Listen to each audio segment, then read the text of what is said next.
Dr. Hana Kim had been studying alien plant samples in her small lab when everything went wrong. She was alone on the night shift aboard the research ship Meridian, carefully examining specimens they had collected from a distant planet. The work was quiet and peaceful, just the way she liked it. The soft hum of the ship's engines and the gentle glow of her microscope made for a perfect working environment. Then the lights went out.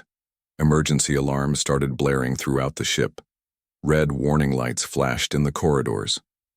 Hana quickly saved her work and rushed toward the bridge to see what was happening. But she never made it there.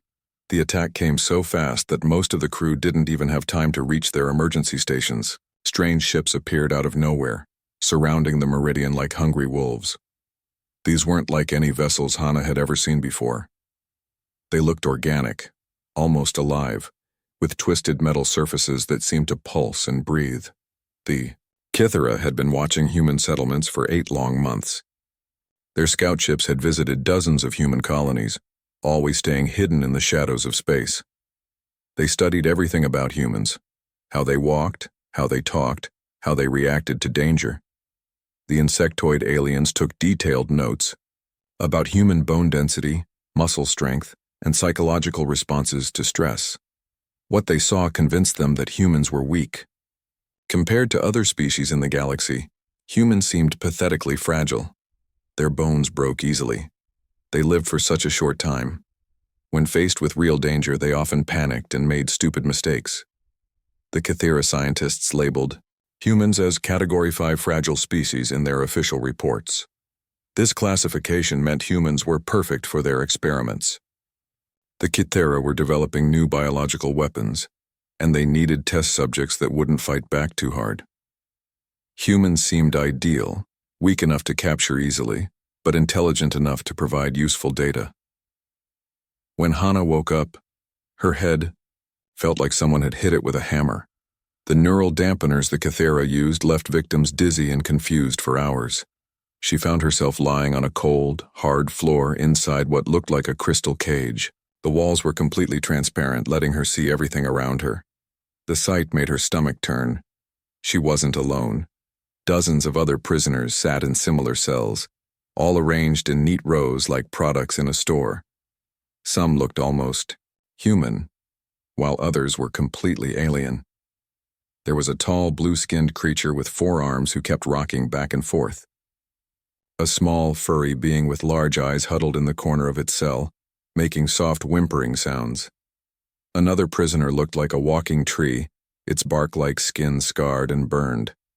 All of them had one thing in common. They looked defeated.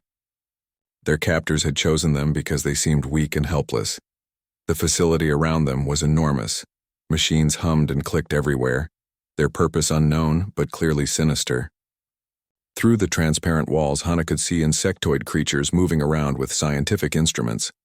They had 6 legs each, and moved with quick, jerky motions that reminded her of cockroaches. The aliens wore no clothing, but their natural exoskeletons gleamed under the harsh lights. Their heads were triangular, with large compound eyes that reflected light like mirrors. When they communicated with each other, they made clicking and chittering sounds that hurt Hana's ears. One of the larger insects approached her cell. It carried a small device that began speaking in perfect English when it came closer. "Welcome, fragile one." The machine translated the creature's clicks and chirps. "You have been selected for important scientific work. You will help us understand how to break stronger species." The insect's compound eyes studied Hana like she was nothing more than an interesting specimen. It made notes on a strange tablet while examining her through the crystal walls. "Your species shows promise for our research," the translation device continued. "You are weak enough to handle safely but complex enough to provide useful data. We will learn much from studying your pain responses and psychological breaking points."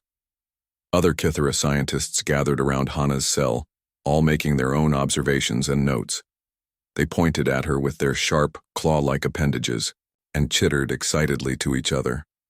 To them, she was just another lab rat, ready for experimentation. But they had made a terrible mistake in their calculations. The torture began on Hana's second day in captivity. The Kithara scientists wheeled strange machines into the testing chamber, their compound eyes gleaming with scientific curiosity.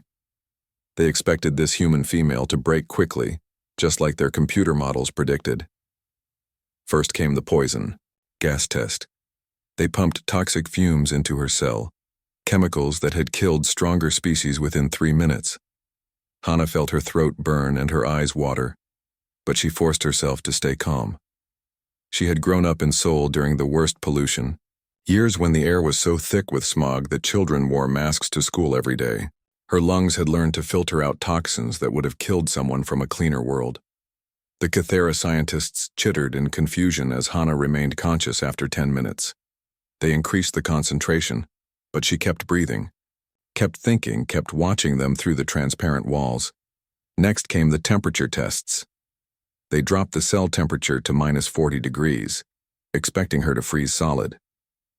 But Hana had spent winters in northern Canada during her graduate studies, sleeping in tents while studying Arctic wildlife. She knew how to slow her breathing, how to conserve body heat, how to keep her mind sharp even when her body wanted to shut down.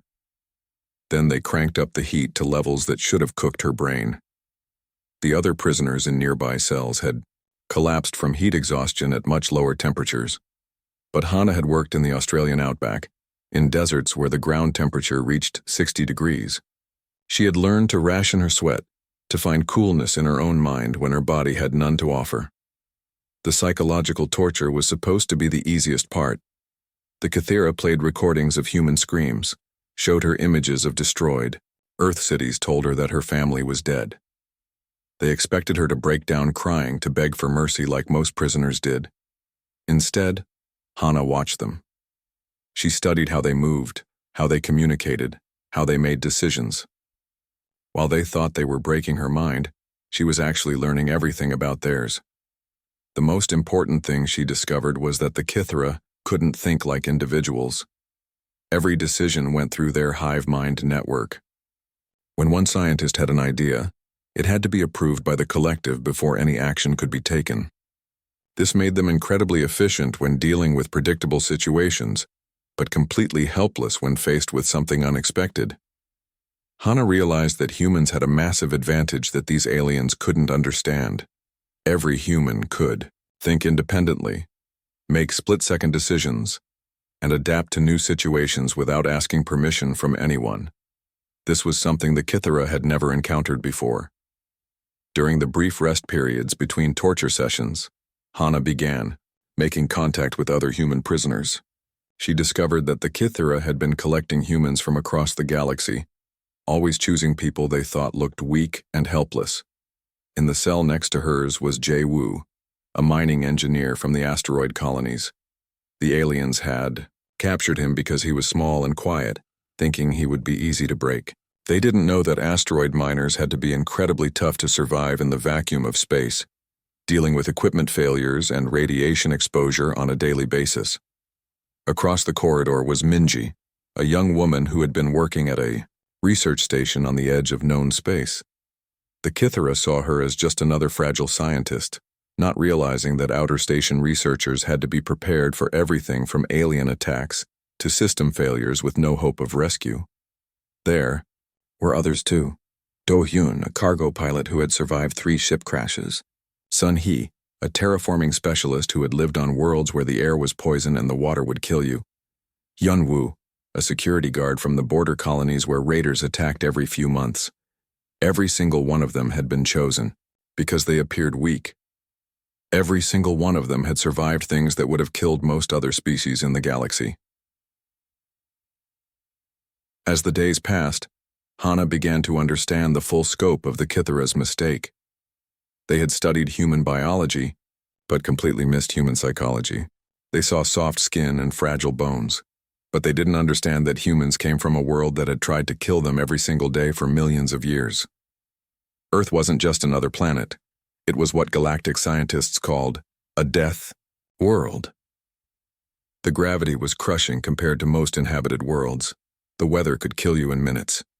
The animals were all predators or prey, locked in constant battles for survival. Even the plants were often poisonous or covered in thorns. Every human was a survivor by definition. Anyone whose ancestors hadn't been tough enough to handle Earth's challenges had died out long before reaching the stars. The Kythera had accidentally collected some of the most resilient beings in the known galaxy, thinking they were gathering helpless test subjects. And now these fragile humans were starting to work together. The plan started with garbage. For 3 weeks, Hana had been secretly collecting pieces of metal and plastic from her cell's waste disposal unit. Every meal tray, every broken piece of equipment, every small scrap that the Kythera guards overlooked. She hid it all in a tiny space behind the ventilation grate. The Kythera thought they were so smart, but they had made a basic mistake. They assumed that because humans looked weak, they weren't clever enough to cause real trouble. They gave Hana just enough freedom to observe, to learn, and to plan. During her torture sessions, while the aliens thought they were breaking her spirit, Hana had been studying their exoskeletons. She noticed something interesting. When the guards walked past her cell, their shells made a very specific sound against the floor. As a scientist, she knew that everything in the universe had a natural frequency, a vibration that could cause it to resonate and eventually crack. Using her improvised tools, she spent hours testing different materials against the walls of her cell. Finally, she found the right combination. A sharp piece of metal struck against a curved piece of plastic created exactly the frequency she needed. The escape began at 300 hours, during the facility's rest cycle. Most of the Kythera were in their communal sleep chambers, their minds linked together in dreams that helped reinforce their hive connection. Only 2 guards remained on duty in the prisoner section. Hana waited until the first guard made his regular patrol past her cell. She had memorized his timing. Every 42 minutes, he would walk the same route, checking the same cells in the same order. The Kythera were creatures of habit, which made them predictable. When the guard stopped in front of her cell to make his routine check, Hana struck. She had positioned herself perfectly, with her improvised weapon hidden behind her back. The metal piece rang against the plastic with a pure, clear tone that seemed almost musical. The effect was immediate and terrifying. The guard's exoskeleton began to vibrate, the resonant frequency spreading through the chitinous shell like cracks in ice. Within seconds, huge fractures appeared across its back and sides. The creature tried to call for help, but its vocal cords were crushed as its entire body structure collapsed. The guard fell silently, its once mighty shell crumbling like an eggshell dropped on concrete. Hana quickly grabbed the guard's access key and began freeing other prisoners. First was Jaewoo, who immediately understood what was happening without needing explanation. Then Minji, whose eyes went wide with amazement when she saw the dead guard. "How did you do that?" Minji whispered. "Physics," Hana replied simply. "Everything has a breaking point." Within minutes, she had freed 12 human prisoners. But this was just the beginning of her plan. The real genius wasn't in killing one guard. It was in what came next. As a xenobiologist, Hana understood alien physiology better than most people. During her captivity, she had been forced to breathe different atmospheric mixtures during the Kythera's experiments. She had noticed that certain gas combinations that were harmless to humans caused the insectoid aliens to become sluggish and confused. Working quickly, she led her group to the facility's atmospheric control center. The Kythera had never bothered to secure it properly because they couldn't imagine prisoners being smart enough to use it against them. Hana's fingers flew over the alien controls, adjusting gas mixtures and pressure levels throughout the facility. She flooded the Kythera living quarters with nitrogen concentrations that would make them drowsy and weak. Then she added trace amounts of compounds that she knew would interfere with their hive mind communication. The results were immediate. Throughout the facility, Kythera scientists and guards began stumbling around in confusion. Their normally perfect coordination fell apart, as the chemical interference disrupted their mental connections to each other. But Hana wasn't finished. She had also studied the facility's communication systems during her torture sessions, memorizing the frequency patterns the Kythera used to coordinate their activities. Now she turned those same systems against them. Using the main communication array, she broadcast a series of high-frequency pulses that caused painful interference in the aliens' compound eyes. The signals were designed to create confusion and disorientation, like a constant ringing in their ears that they couldn't stop. The automated defense systems were next. The Kythera had programmed them to recognize and attack non-Kythera life forms, but Hana found a way to reverse the targeting. Parameters. Suddenly, the facility's own security robots began hunting their creators instead of protecting them. As chaos spread through the complex, Hana moved like a force of nature. Her scientific training had taught her to think systematically, to identify weaknesses and exploit them with precision. Every system the Kythera had built to keep prisoners contained became a weapon in her hands. The other human prisoners followed her lead, their own survival instincts kicking in. Do-hyun used his pilot training to sabotage the facility's power grid. Sun-hee applied her terraforming knowledge to contaminate the aliens' water supply. Hyun-woo, the security guard, organized defensive positions to protect the group as they moved. The Kythera's hive mind simply couldn't process what was happening. They had never encountered a situation where a single individual could outthink their collective intelligence. Their entire way of thinking was based on group consensus and shared decision-making. When faced with unpredictable individual action, they were completely helpless. In less than 2 hours, the fragile humans had turned a heavily fortified alien research facility into their own personal weapon. The hunters had become the hunted, and the galaxy would never be the same. The news traveled faster than anyone expected. Within days of the facility's destruction, stories began spreading through the hidden communication networks that connected oppressed species across the galaxy. Smugglers, traders, and refugees carried the incredible tale from world to world, each telling adding new details to the legend. At first, nobody believed it. The idea that a single human had brought down an entire Kythera research complex seemed impossible. Humans were known throughout the galaxy as one of the weakest species, soft, short-lived, and easily broken. The Kythera themselves had classified them as harmless. But then the escaped prisoners began to arrive at various safe havens across the galaxy. They came from dozens of different worlds, all with the same shocking story. They had witnessed something that changed everything they thought they knew about humans. Brix, a four-armed trader from the Centauri system, was one of the first to spread the word. He had been captured while running supplies to rebel groups and had watched Hana's escape from his own cell. When he reached the free trading post at Kepler Station, he couldn't stop talking about what he had seen. She moved like death itself, he told anyone who would listen. The guards' shells just cracked apart when she touched them. Then she turned their own machines against them. I've never seen anything like it. The story grew with each telling, but the core facts remained the same. A human scientist had done the impossible. She had outsmarted the Kythera collective intelligence and freed dozens of prisoners in the process. More importantly, the escaped prisoners carried detailed knowledge about Kythera weaknesses.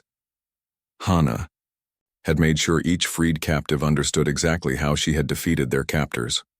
She taught them about the resonance frequency that could shatter Kythera exoskeletons. She explained how to disrupt their hive mind communications. She showed them which chemicals could poison Kythera atmospheric systems. Within weeks, this knowledge was being put to use across the galaxy. On the mining world of Vega Prime, enslaved workers used Hana's frequency technique to kill their Kythera overseers and escape. On the agricultural planet Tau Ceti 4, farmers turned their irrigation systems into weapons by adding the right chemical mixtures to poison their alien occupiers. The Kythera collective had built their entire empire on a simple idea that strong species should rule over weak ones. They had conquered hundreds of worlds by identifying the most powerful species and either defeating them or making deals with them. The lesser species were simply ignored or enslaved, considered too weak to matter. This strategy had worked perfectly for centuries, until now.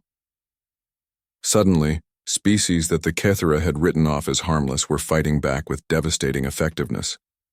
The aliens' military doctrine was completely unprepared for this kind of resistance. They had planned for wars against powerful enemies with predictable tactics, not guerrilla campaigns by supposedly weak species using their own weapons against them. The psychological impact was even more devastating than the physical losses.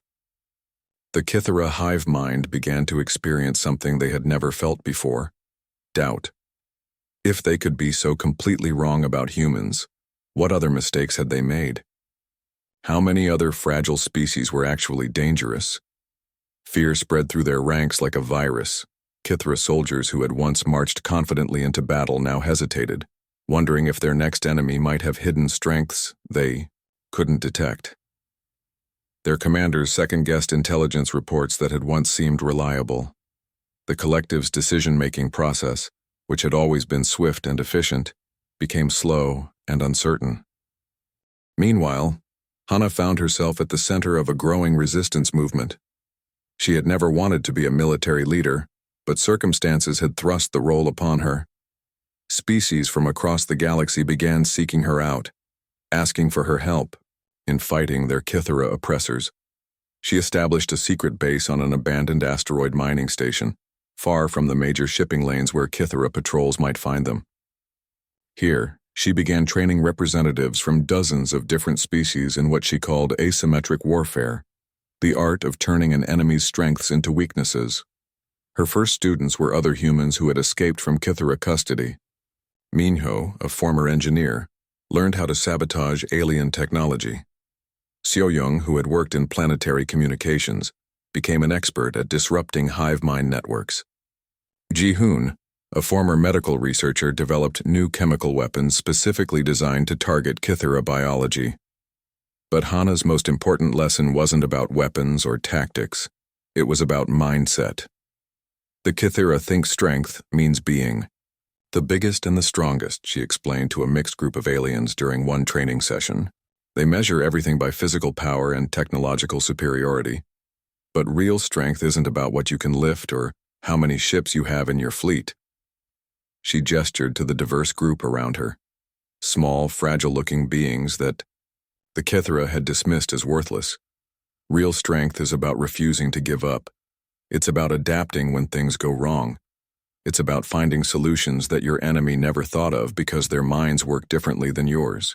Every species here has survived challenges that would have destroyed others. That's not weakness, that's the ultimate strength. The message resonated across the galaxy. Species that had lived in fear for generations began to see themselves differently. They weren't weak. They were survivors who had simply been underestimated. The revolution had begun, and at its heart was a simple truth that Hana had discovered during her own captivity. The most dangerous enemy is often the one you think is too weak to fight back. The end came not with massive space battles or planet-destroying weapons, but with something much more devastating: the complete collapse of everything the Kithera believed about themselves and the universe around them.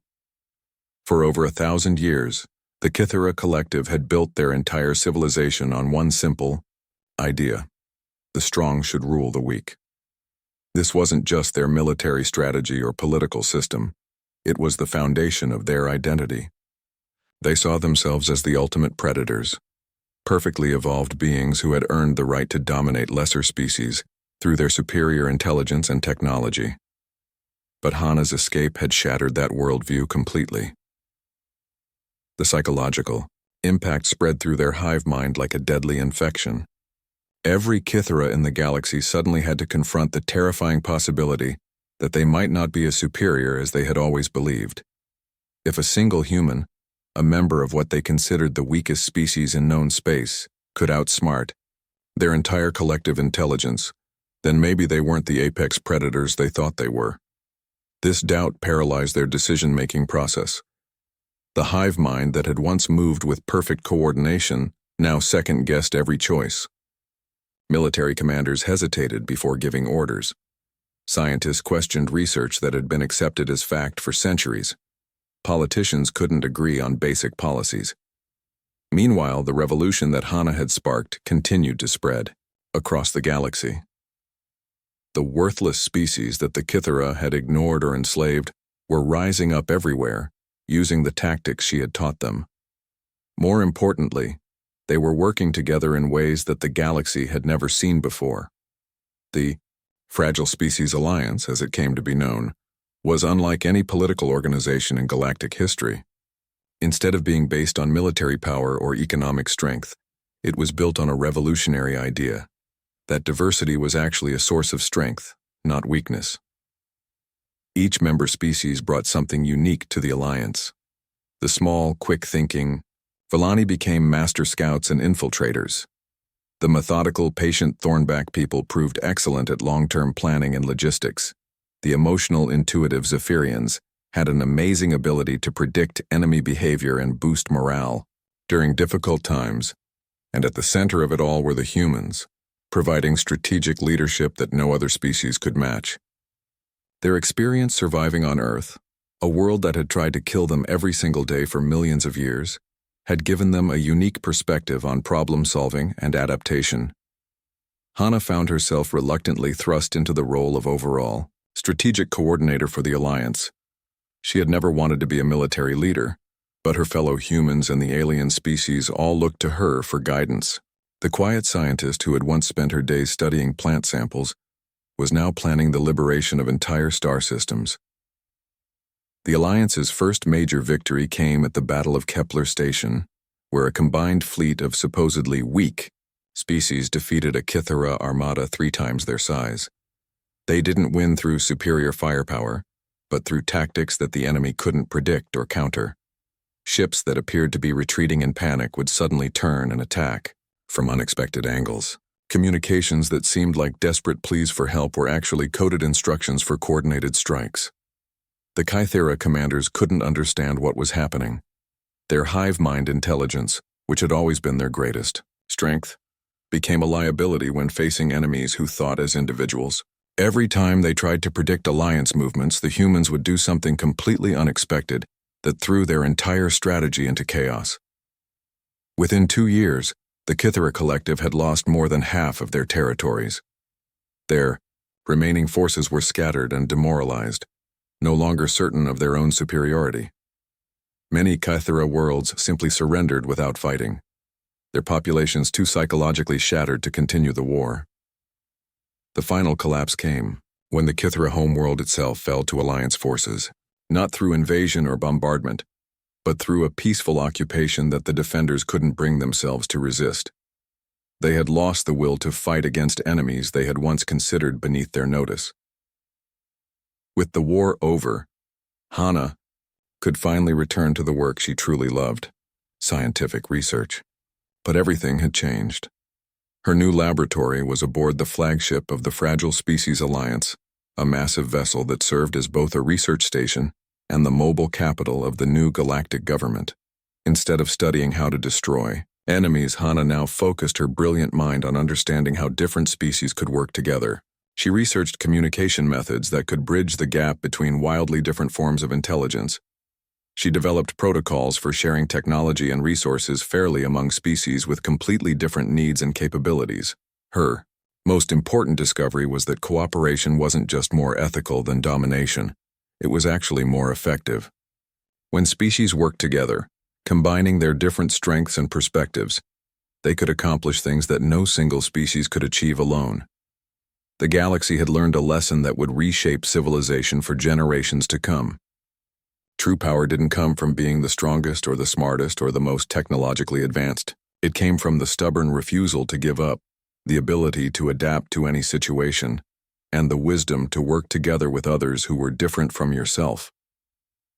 The surviving Kythera were offered a place in the new galactic order, but only after they acknowledged the fundamental truth that had destroyed their empire.